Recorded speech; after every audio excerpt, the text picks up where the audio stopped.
रेल्वेने लोखंडी पोल आडवे लावून संपूर्ण रस्ताच बंद केल्याने परभणी जिल्ह्यातील पूर्णा तालुक्यातील पिंपळा भुत्या या गावातल्या ग्रामस्थांना मोठ्या अडचणींचा सामना करावा लागतोय। त्याविरोधात शेकडो ग्रामस्थांनी दक्षिण मध्य रेल्वेच्या नांदेड येथील विभागीय कार्यालयासमोर गेल्या 3 दिवसांपासून आमरण उपोषणाला सुरुवात केली। लोखंडी पोल काढल्याशिवाय उपोषणावरून उठणार नसल्याचा इशारा ग्रामस्थांनी दिलाय। दरम्यान येत्या रेल्वे अर्थसंकल्पामध्ये भुयारी मार्गासाठी मंजुरी घेऊन लवकरच काम करणार येणार असल्याची माहिती रेल्वे विभागाकडून देण्यात आली।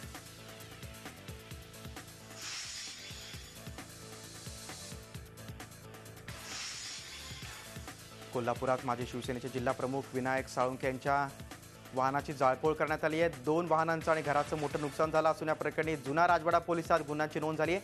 माजी शिवसेना जिल्हा प्रमुख साळुंखे यांचं केशवराव भोसले नाट्यगृह नजीक घर आहे।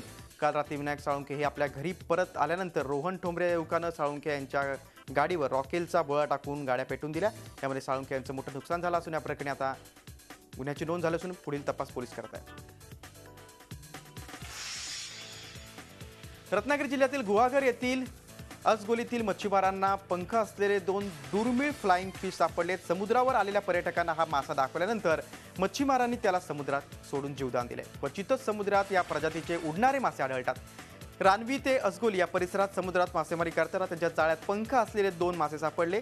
जाळ ओढल्यानंतर जिवंत असलेल्या या माशांना त्यांनी होडीतील पाण्यात ठेवून दिलं होतं। या माशांची लांबी सुमारे 1 फूट आहे। समुद्रामध्ये फ्लाइंग फिशच्या 40 प्रजाती सापडतात। त्यांच्या पंखांना पेट्रोल फिन्स असं म्हणतात। अटलांटिक महासागर, पॅसिफिक महासागर आणि अरबी समुद्रातील उबदार पाण्याच्या प्रवाहात हे मासे आढळून येतात।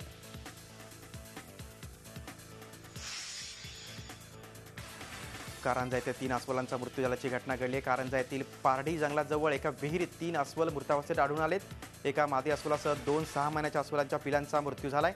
भांग्यांच्या पडीक शेतात असलेल्या जुन्या विहिरीमध्ये हे अस्वल मृत आढळल्यानं मृत्यूचं कारण अद्याप अस्पष्ट। याच परिसरात गेल्या 2 महिन्यांपासून अस्वलांनी 7 ते 8 नागरिकांना जखमी केलं होतं। वन विभाग या परिसरात अस्वलाच्या नागरिकांवरील हल्ल्यामुळे सतर्क होता।